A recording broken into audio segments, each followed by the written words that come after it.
Depois de Estados Unidos e Irã trocarem ataques de retaliação por 13 dias seguidos, voltou tudo de novo. Acho que foram 3 ou 4 dias sem nenhum ataque, enquanto tentávamos entender o que diabos deveríamos fazer em seguida. E parece que isso voltou agora. Estas são imagens de vídeo mostradas pelo Comando Central de outras coisas que eles atingiram. Eu nem sabia que havia barcos para explodir, mas aparentemente havia. E vai saber, tem alguns buracos no chão. Por que não explodir esses também, né? Alguns caminhões parados à beira da estrada. É isso que a gente faz. Estamos procurando alvos para atingir, porque o presidente Trump quer mostrar como somos durões. E isso era incrivelmente previsível. Nós mostramos ontem que o presidente Trump disse que ia acabar com eles por completo.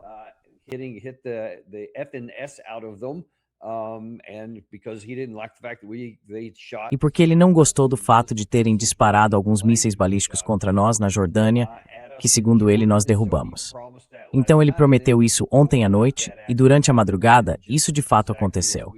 E exatamente como previmos, o lado iraniano respondeu com disparos e atingiu nossos alvos no Kuwait e na Jordânia. O lado iraniano afirma que realmente destruiu 3 F-35 americanos em solo e alguns helicópteros. Não temos confirmação independente. Não sabemos se isso é verdade, mas com base no histórico anterior, tudo aquilo em que os iranianos atiraram, eles acertaram. Podemos imaginar que tenham atingido alguma coisa? Se de fato acertaram uma aeronave ou não, isso ainda está para ser visto. Vamos cuidar disso assim que tivermos algum tipo de confirmação. Mas no fim das contas, para onde estamos indo?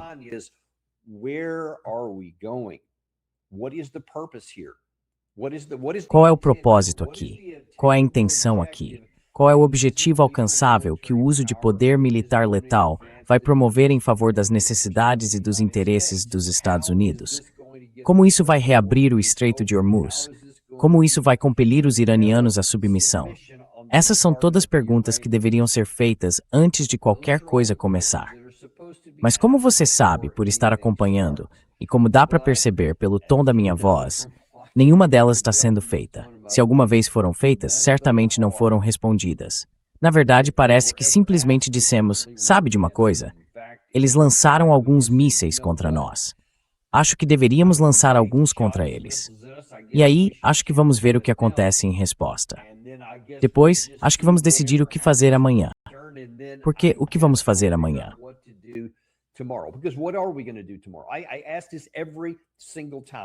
Eu pergunto isso todas as vezes. Fiz isso durante todos os 13 dias.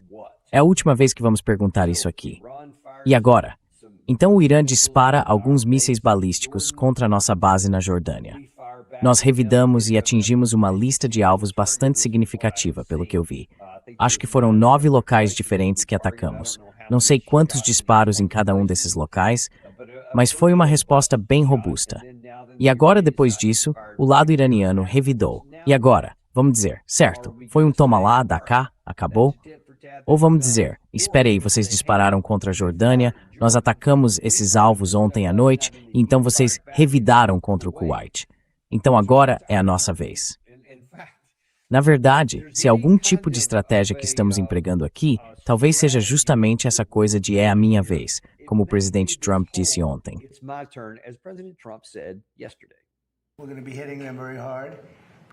Vamos atingi-los muito duramente, porque agora é a nossa vez de atingi-los. Eles sabem que isso está vindo, estão nos pedindo para não fazer isso. Mas sabe, eles tentaram atirar contra nós ontem à noite. Então tivemos 5 foguetes lançados a 8.500 milhas por hora e os 5 foram derrubados. Mesmo assim, eles tentaram nos atingir. Então agora é a nossa vez. E veremos se em algum momento chegamos a um acordo. Mas vamos atingi-los muito duramente. Eles já pediram desculpas, mas, sabe, temos que dar uma pequena surra neles. Você vai revidar quando eles atacarem? Eu sempre vou revidar? Sim. Praticamente sempre.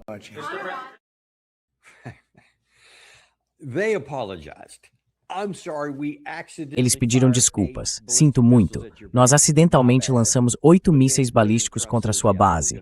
Foi mal. Mas aí o presidente Trump diz, mas vamos atingir, então vamos revidar. E sim, agora é a minha vez. E então ele sempre joga aquela coisa estranha no meio. E eu preciso perguntar, eu entendo, muita gente gosta do presidente Trump, mas em que ponto suspendemos nossa descrença e acreditamos que o que vemos com os próprios olhos não é verdade?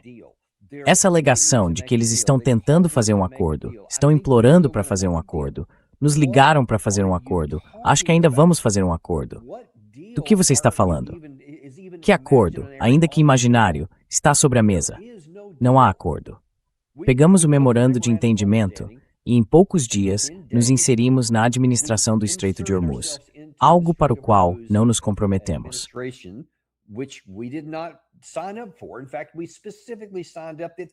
Na verdade, nós assinamos especificamente que o lado iraniano teria o controle, e durante 30 dias eles desenvolveriam um sistema. Depois controlariam esse sistema por 60 dias, sem cobrar taxas, e o estreito ficaria aberto. Então, após esses 60 dias, o Irã e Omã teriam o controle sobre o Estreito de Hormuz. E eles deixaram muito claro que não cobrariam taxas durante 60 dias. E deixaram igualmente claro que cobrariam uma taxa dali em diante. Mas tudo isso seria negociado. E depois havia todas as outras coisas que deveriam acontecer. O fim das sanções energéticas contra o lado iraniano, a liberação dos fundos iranianos congelados, a discussão sobre um fundo de reconstrução de 300 bilhões de dólares e, é claro, o fim dos bloqueios dos dois lados.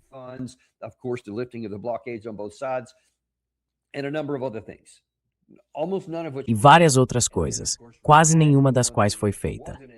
E então, é claro, acrescentamos a única coisa que não estava ali, que é o corredor sul, nas águas de Omã, no Estreito de Hormuz. É claro, foi isso que acabou levando o Irã a lançar ataques contra alguns dos navios que não estavam seguindo suas instruções.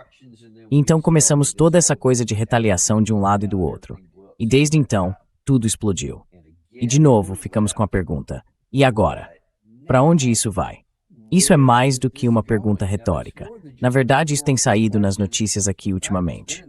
Algumas fontes vazaram que altos funcionários do governo e o próprio Trump estão exasperados com o Irã e que os funcionários não têm consenso sobre uma estratégia. Sem brincadeira.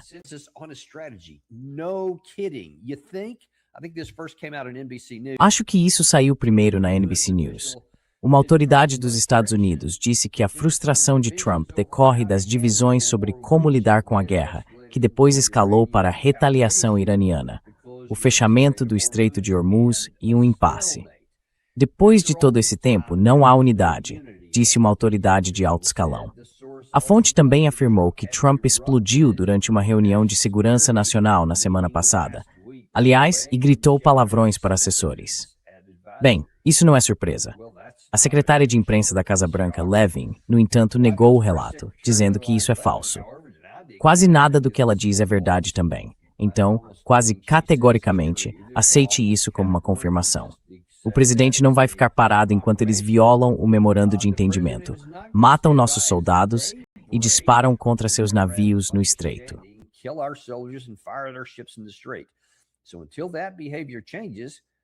Então, enquanto esse comportamento não mudar, o comportamento dele não vai mudar. Ele está preparado para continuar punindo o Irã. Agora, acho que há muito mais verdade nisso, e muito mais coisa exposta do que qualquer pessoa sequer percebe. E certamente Caroline Leavitt ou o presidente Trump não têm consciência disso. Mas veja, antes de tudo, nós nos convencemos de que o lado iraniano violou o memorando de entendimento. E citamos como prova o fato de que o lado iraniano atirou contra os navios que transitavam pelo corredor omanense, algo com que, é claro, nós não concordamos. Nunca assinamos nada que nos permitisse entrar nesse corredor omanense. A única coisa que constava no memorando de entendimento que assinamos, que o presidente Trump assinou pessoalmente, era que o Irã teria controle administrativo. Ponto final.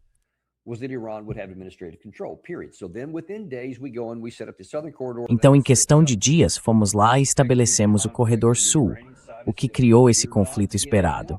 E o lado iraniano disse, não vamos ceder, não vamos mais recuar. Então, basicamente, foi um desafio. Nós os desafiamos logo de cara para ver se conseguiríamos fazer com que dissessem, bem, queremos receber nosso dinheiro e a liberação dos nossos fundos congelados, então vamos permitir que vocês passem pelo corredor sul. Acho que esse era o plano. Não funcionou. Porque o Irã agora diz: queremos o dinheiro, mas isso não é tão importante assim. O que precisamos é da nossa soberania e de deixar claro que somos nós que damos as cartas no Estreito de Hormuz.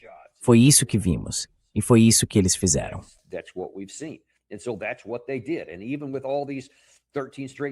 E mesmo com todos esses 13 dias seguidos de guerra e as retaliações mútuas que aconteceram nesse período, acho que desde 7 de julho eles não recuaram nem um pouco. E toda vez que navios tentaram passar, alguns deles foram atacados. Muitos foram atingidos. E claro, os Estados Unidos também atingiram alguns navios iranianos. Então isso também é uma retaliação mútua nessa direção. Mas, neste comentário da Caroline Leavitt, ela basicamente diz que eles não podem violar o memorando de entendimento. Não podem matar nossos soldados, nem atirar contra nossos navios no estreito. E enquanto isso não mudar, nosso comportamento não vai mudar. E ele está pronto para continuar punindo. É isso, quer dizer, é punir o Irã. Eles fazem algo de que não gostamos.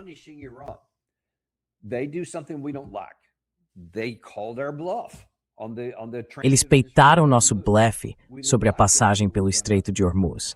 Não gostamos disso, então vamos punir o Irã.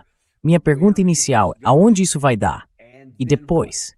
Eles nunca respondem essa parte, porque o presidente Trump, eu acho, só pensa em intervalos de umas 24 horas. Acho que ele não pensa nem no dia seguinte. E agora ele se vê diante, mais uma vez, de suas reuniões de segurança nacional, imagino nesta manhã. Disseram que atingiram o Kuwait. Se atingimos os F-35, ou se eles atingiram os F-35, isso ainda está para ser visto. Mas atingiram alguma coisa. Houve relatos de incêndios e de várias outras coisas no Kuwait e nesses outros lugares que também foram atingidos. E pode muito bem haver mais, pelo que sabemos. Com muita frequência, o Irã espaça seus ataques. Ainda está para ser visto.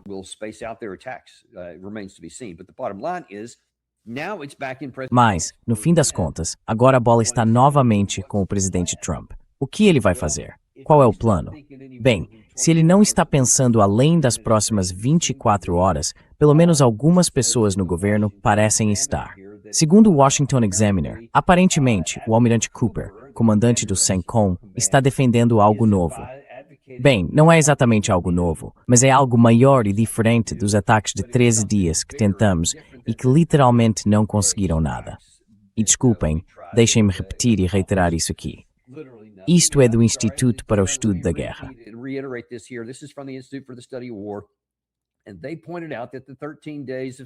E eles apontaram que os 13 dias de ataques, incluindo os ataques de longo alcance dos Estados Unidos que fizemos durante esses 13 dias, não conseguiram afetar de forma significativa a disposição do regime iraniano de perseguir e assegurar seus objetivos estratégicos, incluindo o controle de longo prazo sobre o Estreito de Hormuz. Os Estados Unidos atingiram 1.000 alvos durante aqueles 13 dias de guerra, na primeira fase, dentro de mais de 13.000 ataques. E isso não mudou nada. Certo, foi isso que aconteceu da primeira vez. E agora o almirante Cooper tem essa ideia brilhante, essa nova ideia: vamos tentar de novo. E agora, eu não sei, talvez em vez de 13 dias, desta vez a gente fique 14 dias.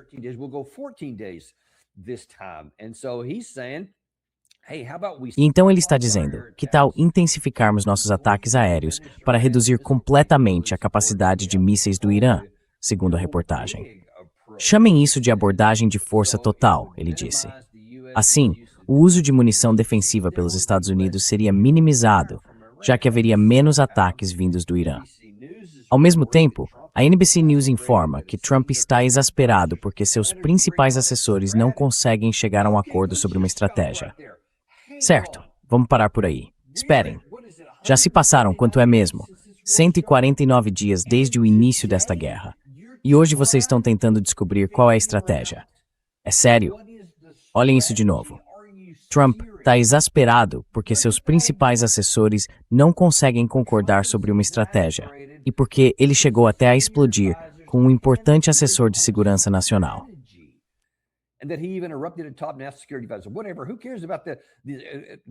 Tanto faz. Quem se importa com a parte que está explodindo? Não conseguimos concordar. Os assessores dele não conseguem chegar a um acordo sobre uma estratégia. Certo, é o presidente dos Estados Unidos que tem o comando e o controle.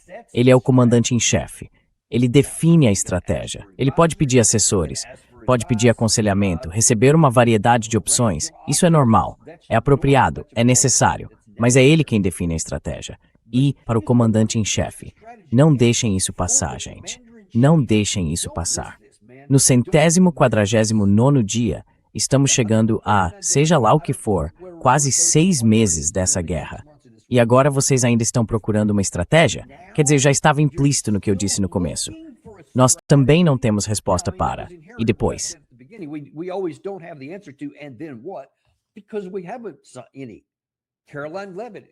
Porque não temos nenhuma. Caroline Levitt deixou isso escapar inadvertidamente. Expôs isso. Ele vai puni-los. Enquanto eles fizerem isso, nós faremos aquilo. Não há um sentido de para que eles do outro lado façam X, Y, Z a fim de levar o inimigo a 1, 2, 3, seja lá o que for. Não existe isso. E agora vamos voltar à ideia do Almirante Cooper. Um funcionário disse à NBC News que tivemos uma série de vitórias táticas, mas estamos enfrentando uma derrota estratégica, sem uma orientação política clara ou uma decisão sobre para onde isso vai. E aí está o cerne do problema. O presidente Trump não sabe para onde vai. Ele tem assessores dando conselhos para todos os lados.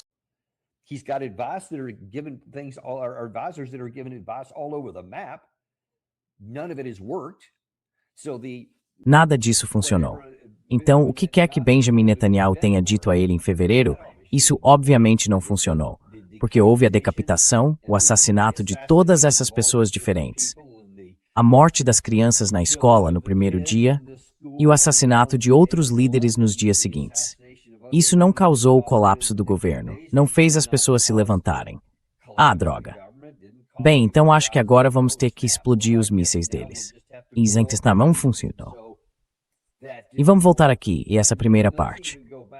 Esta é uma das declarações mais constrangedoras feitas pelo Almirante Cooper que eu consigo imaginar.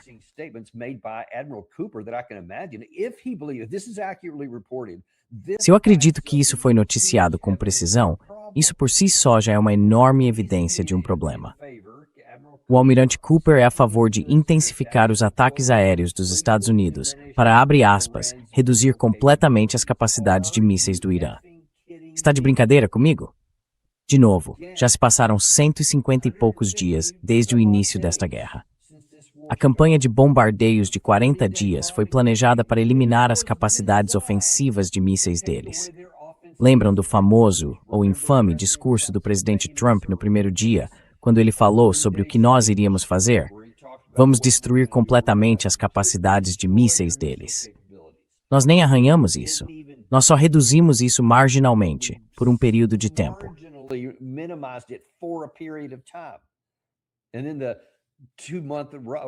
E então, o bloqueio de cerca de 2 meses e o cessar-fogo que veio junto permitiram que eles recuperassem o que restava e levassem de volta à plena capacidade operacional os danos limitados que tínhamos causado.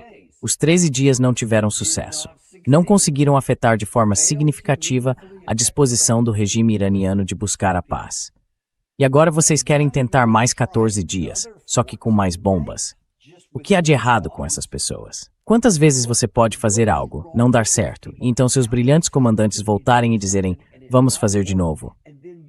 E o seu comandante em chefe não sabe que diabos quer alcançar, e ele próprio não faz ideia de como a guerra funciona.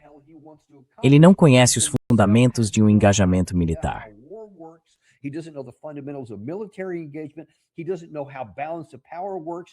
Ele não sabe como funciona o equilíbrio de poder e, aparentemente, também não sabe como funciona a munição, porque está considerando, e o Almirante Cooper está aconselhando isso, gastar ainda mais da nossa capacidade de mísseis interceptadores, mais da nossa capacidade de mísseis ofensivos. E, de alguma forma, ele acha que isso vai resultar em um acordo. Quer dizer, basta olhar a linguagem usada aqui. Reduzir completamente as capacidades de mísseis do Irã. E então ele acabou de dizer que isso minimizaria o uso, pelos Estados Unidos, de munições defensivas, ou seja, mísseis interceptadores, já que haveria menos ataques vindos do Irã. Com base em quê? Numa fantasia. Num unicórnio, talvez? Deveríamos mandar uma brigada de unicórnios para lá, e isso derrubaria todos os mísseis deles. Aí não precisaríamos nos preocupar com mísseis interceptadores.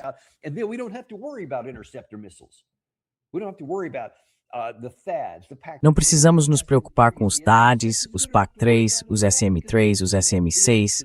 Não precisamos nos preocupar com nada disso, porque simplesmente não vai haver nenhum deles. Porque teremos eliminado a capacidade ofensiva deles com a nossa abordagem de ir com tudo. Essa coisa de ir com tudo, ir pela metade, ir pouco, seja lá o que fizemos antes, não funcionou. E atacar os mesmos alvos, ou seja, aquelas cidades de mísseis com os mesmos mísseis, esperando que, de algum jeito mágico, como num conto de unicórnios, o resultado seja diferente, isso não é apenas insanidade, é contraproducente. É nos preparar para uma derrota estratégica. Quando você tem esse tipo de incompetência, e veja, podemos entender o presidente Trump ter esse tipo de incompetência, sendo bem honestos.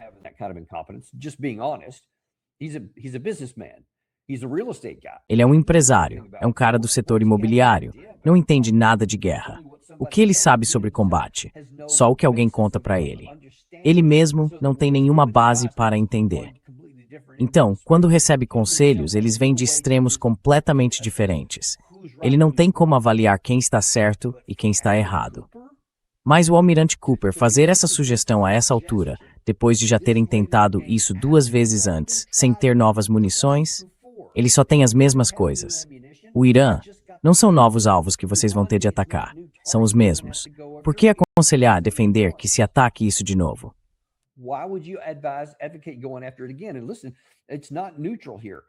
E veja, isso não é neutro aqui.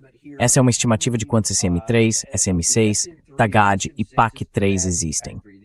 Todos esses são diferentes tipos de mísseis interceptadores. Os SM-3 e os SM-6 são principalmente, se não exclusivamente, eu acho, mísseis lançados do ar para tentar interceptar mísseis balísticos inimigos e assim por diante. Claro, o PAC-3 é o interceptador Patriot. Os THAAD são os de alta altitude, de maior alcance. Veja, nós usamos... E isto se baseia em informações de fontes abertas. Então é uma estimativa, mas é mais ou menos o melhor que podemos obter sem conhecimento sigiloso.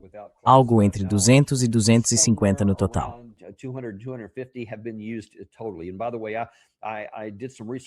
E aliás, eu fiz uma pesquisa aqui, voltando no tempo, incluindo tudo que doamos à Ucrânia, tudo que doamos a Israel desde a guerra deles, em 2023, e à Ucrânia, claro, desde 2022. E também tudo o que nós mesmos lançamos, tanto no Mar Vermelho, quanto na guerra contra o Irã até agora. Esse é o total acumulado. Então vocês veem algo entre 200 e 250 interceptadores THAAD, algo em torno de 300 a 350 SM-6. E claro, vem aquele número grande ali, os PAC-3, ou os MSAs, diferentes variantes dos mísseis interceptadores, chegando a cerca de 1.800, entre 1.400 e 1.800. De novo, isso não é informação sigilosa, então temos que fazer algumas estimativas com base em vários dados diferentes. Mas foi isso que usamos até agora.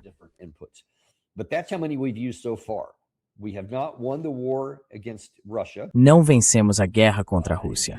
E agora vocês veem que Zelensky está implorando, suplicando por mais porque não está funcionando. Não ajudamos Israel. Israel não conseguiu nem derrotar o Hamas, muito menos o Hezbollah, muito menos os Houthis, muito menos o Irã.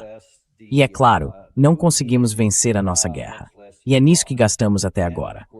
Depois, olhem esse gráfico aqui, que mostra o número acumulado que foi produzido, basicamente analisando dados financeiros de Israel, para onde alocamos dinheiro, as NDAAs e outros tipos de fontes abertas. Temos uma ideia bastante boa de quantos foram produzidos. Vamos considerar até mesmo as estimativas mais altas para cada um deles. Os THAADs, 580. Os PAC-3, cerca de 5.000. Os SM-3, 550. Os SM-6, cerca de 1.200. About 5,000, SM-3s, 550, SM-6s, about 1,200.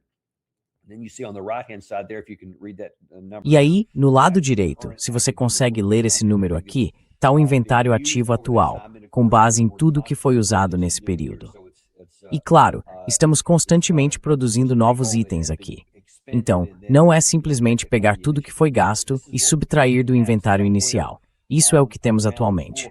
Algo em torno de 400 THAADs, algo entre 2.000 e 2.500 PAC-3 SM-3 e SM-6. Você vê pouco mais de 400 e cerca de 800 SM-6. E agora você quer voltar e usar mais alguns para, de novo, provar o que não conseguimos fazer, o que não conseguimos atingir. E você tem que começar a se perguntar, até que ponto vamos reduzir isso?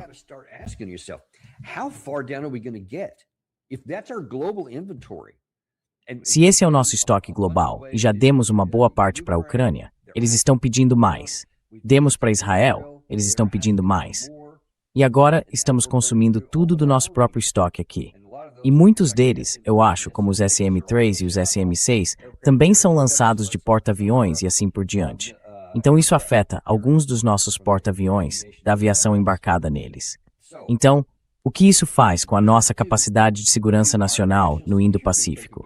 O que isso faz com a nossa capacidade defensiva na Europa, se entrarmos uma guerra?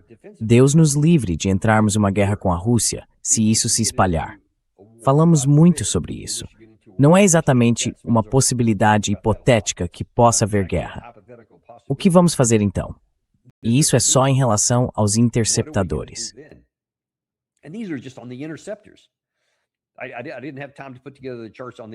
Não tive tempo de preparar os gráficos sobre os mísseis ofensivos, principalmente os JASSMs e os mísseis de cruzeiro Tomahawk. Então, também estamos com estoques muito baixos dessas armas ofensivas. Isso significa que vamos recorrer às JDAMs e às bombas de pequeno diâmetro, as chamadas SDBs. Provavelmente temos uma quantidade bem maior delas, mas há um custo na forma de usá-las, porque é preciso usar a aviação, principalmente, acho que exclusivamente, para levar essas armas ao combate. E elas têm um alcance muito menor do que os JASSMs ou os Tomahawks. Isso significa que é preciso chegar muito mais perto do alvo, então você vai colocar essas aeronaves em risco. E também vai desgastar essas aeronaves e os pilotos numa guerra de que nem precisamos e que não podemos vencer.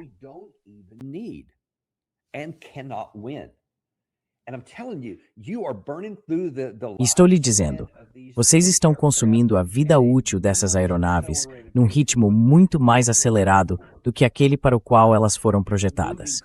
Estão se aproximando dos dias em que elas vão começar a apresentar mais falhas e vocês terão de substituí-las.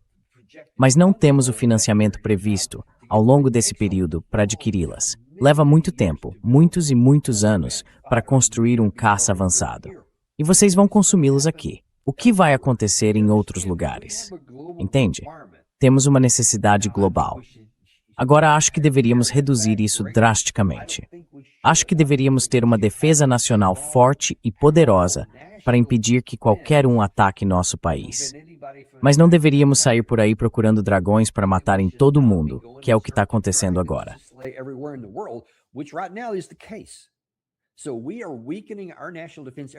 Então estamos enfraquecendo nossa defesa nacional em todos os lugares, ao mesmo tempo em que temos uma estratégia de segurança nacional que exige que estejamos em todos os lugares, fazendo tudo ao mesmo tempo. E não podemos. E você vê isso claramente bem diante de você. Quer dizer, você está olhando quantos mísseis temos, quantos mísseis já usamos, o que resta. Simplesmente não há um bom caminho aqui. E voltando ao mau conselho que o presidente Trump está recebendo, e isso é mencionado nesses artigos, ele está recebendo esse conselho de vários lados. Nossa, isso, pelo menos para mim, é muito difícil de ouvir. Deixe-me mostrar o general Keith Kellogg, que vai expor seu conselho na televisão. Claro, em outro mundo você poderia pensar, bem, é só um comentarista dando sua opinião. Mas neste mundo, é isso que o presidente Trump ouve muito, especialmente esse comentarista.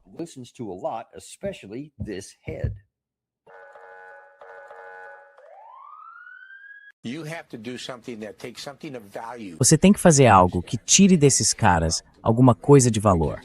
Eles não se importam com os bombardeios, porque não se importam com o próprio povo. E chegaram a um ponto em que, é claro, vão absorver o castigo. Não acho que se possa vencer uma guerra simplesmente bombardeando-os de volta à Idade da Pedra. Vai ser preciso algo que os romanos aprenderam anos atrás. Mais cedo ou mais tarde, você tem que colocar soldados na lama para fazer alguma coisa. Isso não quer dizer invadir o Irã, mas há alvos estratégicos no Golfo que você pode tomar. Okay. Yeah, let's go Roman. Vamos partir para cima deles, como os romanos. Quer dizer, vamos de romanos mesmo, com lama e tudo mais. E para colocar isso em perspectiva, vocês veem o Iraque ali à esquerda. Quer dizer, já falamos disso antes, mas quando você olha graficamente, vê quantas tropas foram necessárias. Acho que foram umas 150 mil, talvez 300 mil no total, na Guerra do Iraque de 2003, basicamente para atravessar um estacionamento, porque não havia terreno, não havia nada envolvido. Era tudo bem fácil. Podíamos avançar a partir do Kuwait, podíamos posicionar todos os nossos navios ali no Golfo Pérsico. Passamos pelo porto de Jabal, na Arábia Saudita. Nos concentramos no deserto. Depois avançamos tranquilamente contra um inimigo muito enfraquecido, que não tinha mísseis balísticos, não tinha drones e tinha uma força convencional muito fraca.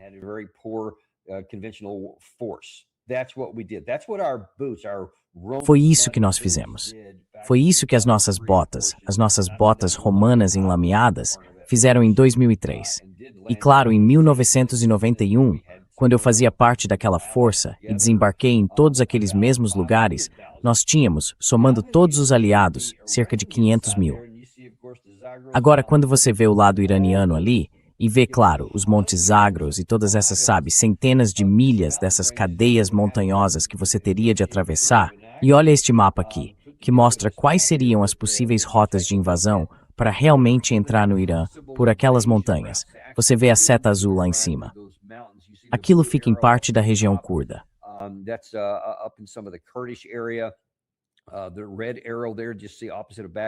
A seta vermelha ali, bem em frente a Bagdá, é uma das rotas mais diretas, mas como você vê, todas elas são indiretas. Elas entram por essas cadeias de montanhas. E quando você olha de fato o mapa físico e o Google Maps que eu mostrei a vocês, com o relevo e tudo mais, fica bem claro como seria difícil entrar por ali. Na verdade, deixa eu fazer isso. Deixa eu mostrar para vocês para que tenham uma ideia ainda melhor de como isso funcionaria. Se o botão... Aí está. Então vamos entrar aqui. Vocês veem que uma delas passaria pela parte superior aqui.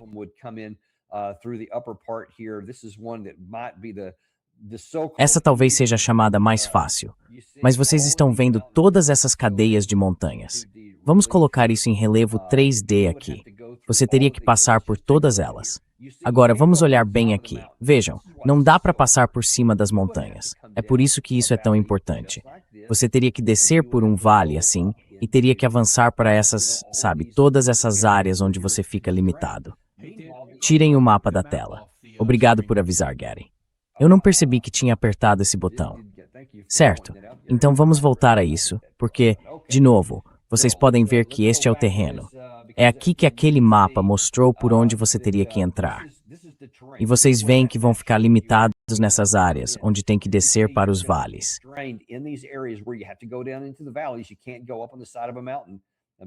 Você não consegue subir pela encosta de uma montanha. Quer dizer, essas coisas são enormes. Você vê as estradas aqui embaixo. Teria que ficar restrito às estradas e vir por aqui. Só que o inimigo tem a chance de ocupar todos os pontos altos aqui e poderia simplesmente atirar em você. Aí você olha mais adiante e vê que há todo tipo de lugar para emboscadas. Eles podem colocar minas na estrada. Imagine só, porque eu já estive em situações assim. Você vem descendo uma estrada dessas e o inimigo minera algumas áreas bem aqui em cima. Digamos, por exemplo, que você tem uma coluna de tanques passando por aqui. De repente, eles dão de cara com um campo minado. Há uma emboscada e agora todos esses veículos ficam enfileirados nessa estrada. Isso castanhas encher na era moderna. É isso mesmo. Eles vão ser atingidos por drones, vão ser atingidos por artilharia, vão ser atingidos por mísseis de curto, médio e longo alcance, vindos de todo lado, e não vai haver nada que você possa fazer. É disso que se trata. É isso que seria. Então você fala em fazer uma coisa à moda dos romanos.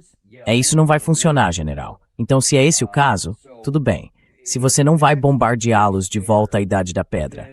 O que é interessante, porque quando o presidente Trump disse que literalmente, palavra por palavra, ia bombardeá-los de volta à Idade da Pedra, Eu não ouvi o general Kellogg aparecer na Fox News logo depois e dizer: bem, o senhor não pode fazer isso, senhor presidente. Isso não vai funcionar.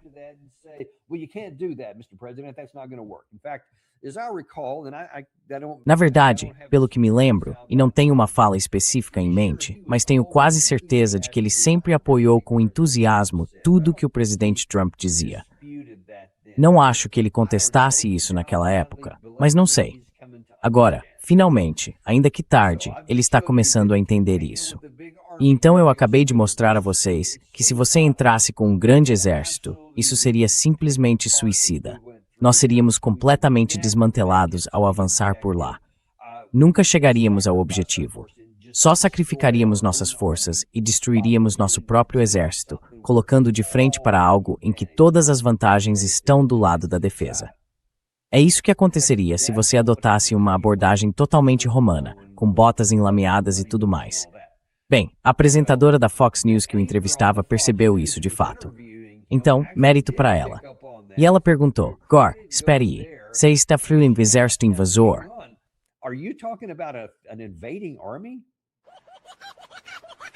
Sem tropas em solo. Quero esclarecer sua declaração. Sem tropas em solo. E quando falo em tropas em solo, estou falando de uma grande invasão, como a que fizemos no Iraque durante a Primeira Guerra do Golfo. Foi uma grande invasão. Isso não quer dizer que você não possa atingir alvos estratégicos específicos e tomar coisas que têm valor para os iranianos e sem as quais eles não conseguem viver. Quero dizer, a mídia vem falando há muito tempo sobre a ilha de Karg. Isso representa 90% da economia deles. Você poderia tomá-la, uma ilha a 16 milhas da costa. Você tem os recursos militares para fazer algo assim. Você a toma e a mantém. E então diz, se vocês realmente estão falando sério sobre acabar com isso, então vamos conversar. Nós devolvemos a ilha de Karg, ou ficamos com ela para sempre.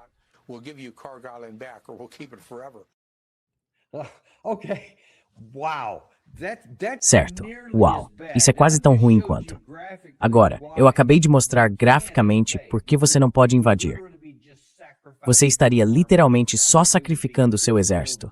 Quer dizer, eles seriam destruídos aos poucos. Todas as vantagens ficariam do outro lado. Não importa quão bem treinados sejamos, você não consegue entrar naquele terreno restrito. Então ele diz, entendi. Sabe de uma coisa? Não estamos falando desse tipo de coisa romana. Estamos falando apenas de entrar na ilha de Karg. Então vamos dar uma olhada nessa opção. Porque quando você olha o mapa aqui, eu já mostrei isso antes, é o Golfo Pérsico. Claro, aqui está o Estreito de Hormuz, e a ilha de Karg fica bem aqui em cima. Certo, então vamos ver.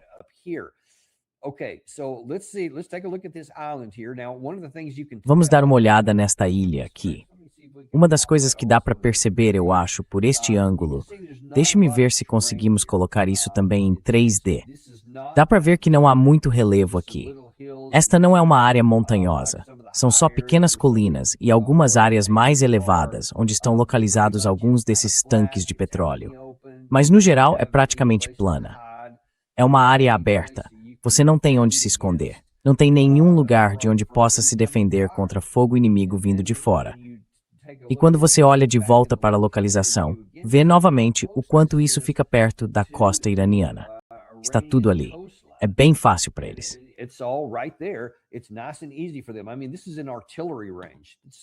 Quero dizer, isso está ao alcance da artilharia. Vejamos, qual é o alcance disso? Da ilha de Karg até esta faixa de terra aqui, são cerca de 34 quilômetros. E há várias peças de artilharia que poderiam ser posicionadas por toda esta área, em locais onde ficariam ocultas e protegidas, e poderiam atingir isso. E estamos falando apenas de artilharia convencional. Nem estamos falando dos drones, dos mísseis que poderiam vir o tempo todo, das lanchas rápidas, de alguns dos mísseis subaquáticos que eles têm, o que chamam de mísseis subaquáticos, como torpedos. Aparentemente, equipamentos mais modernos. Quero dizer, eles poderiam, sem dúvida, despejar uma chuva de fogo infernal sobre isso. E o que isso vai fazer por você?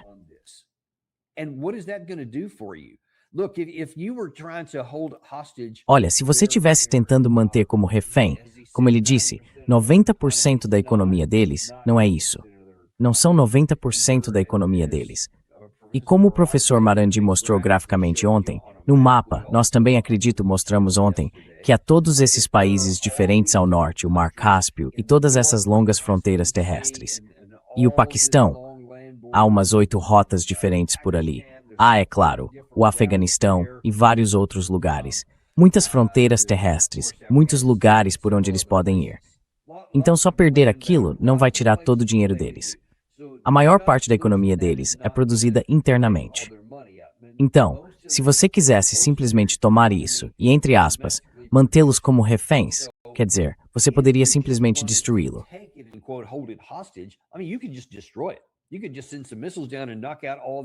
Bastaria lançar alguns mísseis e destruir toda aquela infraestrutura ali, e pronto. Isso sai de cogitação. O Irã não vai ter isso. Não é preciso mandar tropas para lá. O que é isso? Tá vendo? É isso que me deixa louco. Primeiro, foi o almirante Cooper recomendando fazer a mesma coisa. Já fracassou 2 vezes. E agora temos o general Kellogg sugerindo uma versão menor de uma situação com tropas em solo, que não tem valor nenhum. Quer dizer, além de ser fácil para os iranianos simplesmente ficarem ali, é literalmente como atirar em peixe num barril. É tão fácil quanto poderia ser. Você tem uma localização fixa ali. Quase não há cobertura aérea.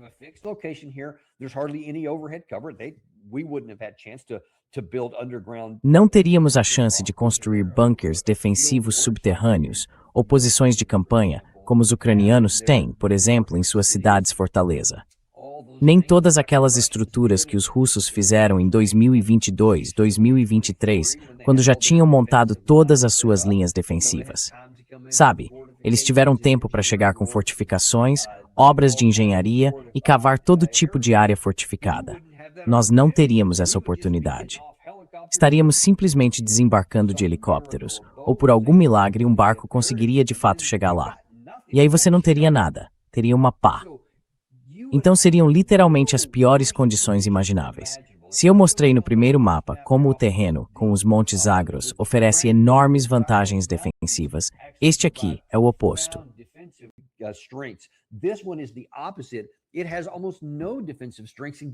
Tem quase nenhuma capacidade defensiva e dá todas as vantagens à força atacante, que ironicamente neste caso seriam os iranianos.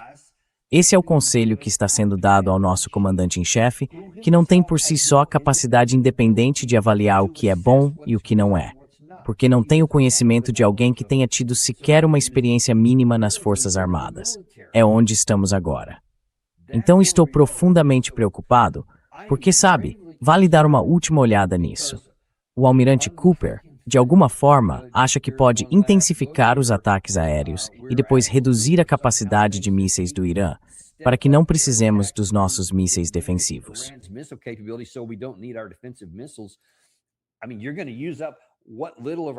Quero dizer, vocês vão gastar o pouco que temos de capacidade ofensiva de ataque de longo alcance sem conseguir reduzir a capacidade deles. E aí vão descobrir o quanto precisamos desses mísseis defensivos, que sabemos que não são nem de longe tão eficazes quanto dizem.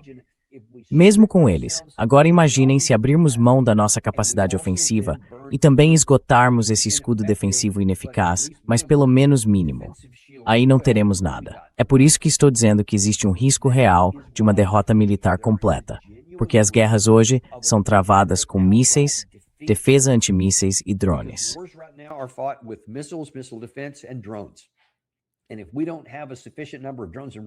E se não tivermos um número suficiente de drones? E neste momento, se prestarmos atenção à guerra entre Rússia e Ucrânia, os drones vão ser... Vocês ouviram falar de algum uso importante de drones pelo lado dos Estados Unidos? Eu só ouvi relatos isolados de uso.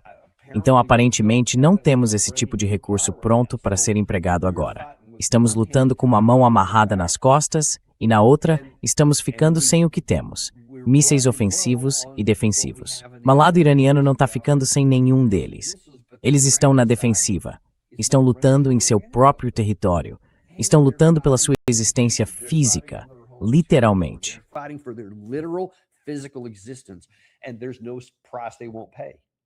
E não há preço que eles não estejam dispostos a pagar. Tudo isso junto mostra que é insano continuar esta guerra.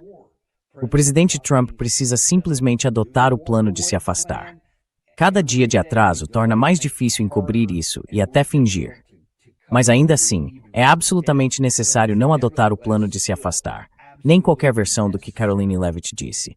Vamos continuar punindo eles enquanto fizerem isso. Vamos fazer aquilo enquanto continuarmos nesse toma lá, dá cá, enquanto partirmos para mais 2 semanas de uma intensa campanha de bombardeios.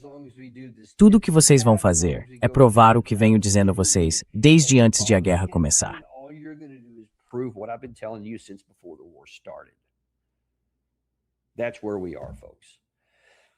É onde estamos, pessoal. Vamos esperar para ver como isso vai se desenrolar. E eu nem falei com vocês sobre a situação da energia, sobre os fertilizantes, o hélio, o alumínio, todas as coisas necessárias para a produção econômica em todo lugar. Os danos já causados, a diversas capacidades de refino e a dificuldade que vai ser até mesmo repará-las, campos de gás, campos de petróleo, capacidade de refino e assim por diante. Quero dizer, já embutimos custos de médio prazo em tudo isso, mesmo que parássemos amanhã. Mas não paramos. E vamos com as chances do presidente Trump.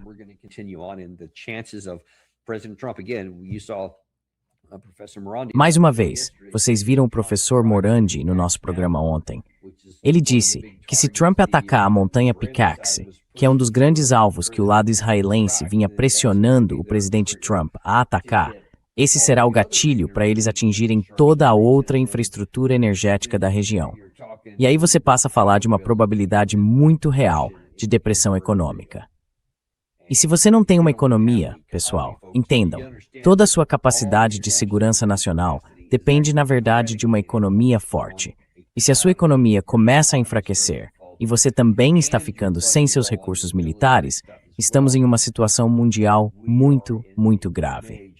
Por que deveríamos arriscar tudo isso por uma guerra da qual nem precisamos? Essa é a pergunta que precisa ser respondida antes de se discutir qualquer ideia de estratégia. Bem, vamos encerrar por aqui por enquanto.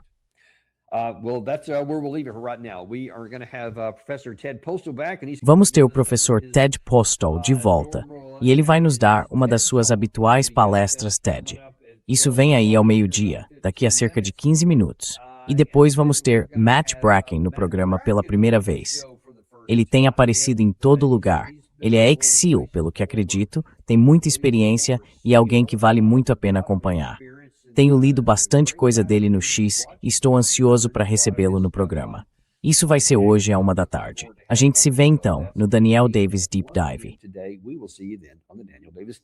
Até lá.